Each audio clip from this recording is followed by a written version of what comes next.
Maka kalau pemerintah mau bikin undang-undang, mau bikin peraturan, pakai pikiran. Siapa yang akan melaksanakan peraturan ini? Siapa yang melaksanakan undang-undang ini? Kau jangan bikin undang-undang peraturan semau-maunya. Pikirkan dulu.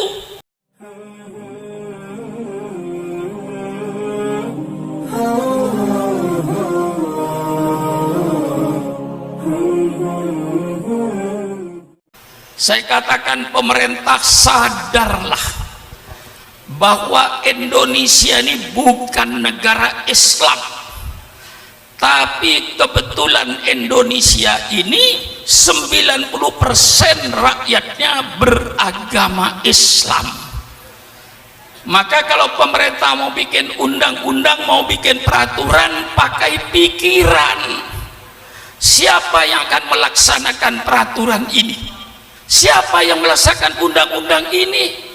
Kau jangan bikin undang-undang peraturan semau-maunya. Pikirkan dulu, siapa yang akan melaksanakan peraturan yang kau bikin ini? Yang akan melaksanakan 90% beragama Islam. Jangan Anda bikin peraturan, ya Pak Jinuri ya.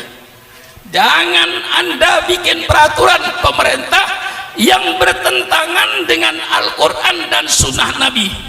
Persilakan Anda bikin peraturan. Kalau peraturan itu jelas-jelas bertentangan dengan Quran dan Sunnah Rasulullah, umat Islam siap untuk tidak mengerjakan. Persis tadi saya katakan, nggak ada bedanya. Inilah saudara-saudara, alhamdulillah sudah dibangkitkan semangatnya tadi. Sekarang tinggal saya ngisi ilmunya. Ya, sudah cukup tadi dibangkitkan dengan ilmunya, dengan semangatnya. Sekarang saya mau ngisi saudara. Agama Islam yang diturunkan oleh Allah terakhir sebagai penutup, itu syariat Allah dari langit sudah tumplek-blek. Bahasa Jawa ini. Ada orang Jawa enggak? Ada. Orang Jawa itu kalau sungguh-sungguh mesti kata akhir diulang. Kalau orang Jawa bilang kemarin di Jatinegara macet, enggak apa-apa, itu masih jalan. Tapi kalau orang Jawa bilang kemarin Pak Kiai di Jatinegara jalan macet, itu orang Jawa itu. Matiin mesin. Udah, nggak usah jalan, matiin aja mesin udah. Kalau sudah macet, syariat Allah diturunkan oleh Allah sesuai dengan kepentingan manusianya. Tidak diturunkan sekaligus sama Nabi Adam. Karena diturunkan sekaligus sama Nabi Adam, banyak yang tidak dijalankan. Zaman Nabi Adam tidak ada undang-undang nyolong. Mengapa tidak ada undang nyolong? Karena zaman Nabi Adam tidak ada orang nyolong. Mengapa tidak ada orang nyolong? Karena tidak ada orang. Selesai. Untuk apa diturunkan undang-undang nyolong? Nggak ada gunanya itu. Dunia belum dikapling-kapling. Negara saja belum ada. Nggak perlu, nggak diturunkan oleh Allah. Zaman Nabi Adam tidak diturunkan undang-undang perkawinan sempurna seperti kita ini. Mengapa? Karena zaman Nabi Adam tidak ada orang kawin. Mengapa tidak ada orang kawin? Ya tidak ada orang. Siapa mau jadi besan? Cukup Allah kasih kemurahan. Kakak kandung kawin dengan adik kandung, adik kakak dengan adik kandung. Kalau sekarang di Jatinegara ada orang mau kawin dengan adik kandungnya sendiri, itu anak salah lahir. Mestinya lahirnya zaman Nabi Adam. Datang Nabi Nuh sempurnakan, datang Nabi Ibrahim sempurnakan, datang Nabi Musa sempurnakan, datang Nabi Isa sempurnakan dengan kitab Injilnya. Datang Nabi Muhammad, semua kitab ditarik oleh Allah. Maka semua kitab ini sebenarnya menurut Al-Quran sudah tidak ada di permukaan bumi.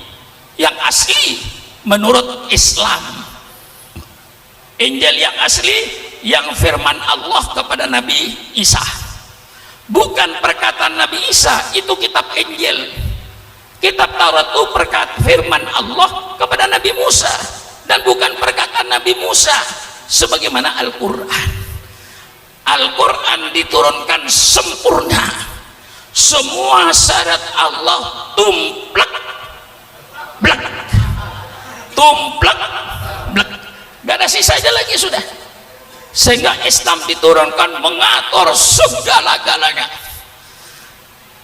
Orang yang berkata, kalau boleh saya katakan kaum sekuler, yang mengatakan bahwa agama tidak mengatur kehidupan manusia sehari-hari, sehingga agama dipisahkan dengan kehidupan manusia sehari-hari, itu menunjukkan orang itu orang yang tidak mengerti Islam. Kalau dia mengerti Islam dan mengerti syariat Islam, tidak mungkin dia berfaham sekularisme, karena Islam mengatur segala-galanya, mengatur rumah tangga. Mengapa Islam mengatur rumah tangga? Jawabannya gampang, supaya yang namanya suami, yang namanya istri, yang namanya anak mempunyai akhlakul karimah. Maka Islam bicara rumah tangga, bagaimana kewajiban suami, kewajiban istri untuk membentuk anggota rumah tangga berakhlakul karimah. Innama bu'itsu liutammima makarimal akhlak. Allah berbicara soal bermasyarakat, bagaimana kita bertetangga, bermasyarakat supaya rukun, supaya damai. Kembalikan kepada ajaran Islam, mesti rukun, mesti damai. Tetangga dengan tetangga mempunyai akhlakul karimah. Man kana yu'minu billahi wal yaumil akhir falyukim jarahu. Subhanallah. Mengapa Islam bicara soal bermasyarakat? Supaya anggota masyarakat itu bermoral, berakhlak. Islam berbicara soal pertanian. Mengapa Islam bicara soal pertanian? Supaya petani-petani itu berakhlak Islam. Jangan ngambil tanah orang walaupun satu jengkal, akan dikalungkan api neraka. Tanamlah tanah yang milikmu, jangan sampai menanam tanam milik orang lain. Nanti setelah panen apa kewajibannya? Lihat fakir miskin. Itulah sebabnya Islam bicara soal pertanian, supaya petani-petani itu berakhlak, bermoral. Mengapa Islam bicara ekonomi, bicara soal jual beli, bicara soal koperasi? Siapa bilang Islam tidak bicara soal ekonomi? Orang yang berkata Islam tidak bicara ekonomi itu orang yang bodoh, tidak tahu syariat Islam. Kalau dia baca Fathul Qorib, dia baca Fathul Mu'in, ada babul bai', bab dengan jual beli, ahallallahul bai'a wa harrama riba, ini ekonomi. Ar-rasi wal murtasi finnar, orang yang menyuap dan yang terima suap di neraka. La ta'kulu amwalakum bainakum bil batil, jangan kau makan harta orang lain dengan cara yang batil, ngurangin timbangan dan seterusnya. Islam mengatur ekonomi sampai cara mesen barang. Islam mengatur menurut sunnah Rasulullah bagaimana cara mesen barang, bagaimana berkooperasi. Islam mengatur bagaimana cara penanaman modal yang dikenal dalam hukum fikih babul qirot. Ada yang membaca babul qirot, persilakan. Bagaimana investasi dalam Islam. Islam berbicara sampai mendetil bagaimana memesan barang. Ya kayak sekarang ini ada online, ada syarat-syaratnya memesan, namanya babus salam. Bagaimana kita memesan barang, syaratnya bagaimana, pembayarannya bagaimana. Persilakan baca Fathul Qorib, Fathul Mu'in. Jadi kalau ada tokoh Islam berkata bahwa Islam tidak mengatur kehidupan manusia sehari-hari, itu keluar dari orang-orang yang bodoh dan tidak mengerti syariat Islam.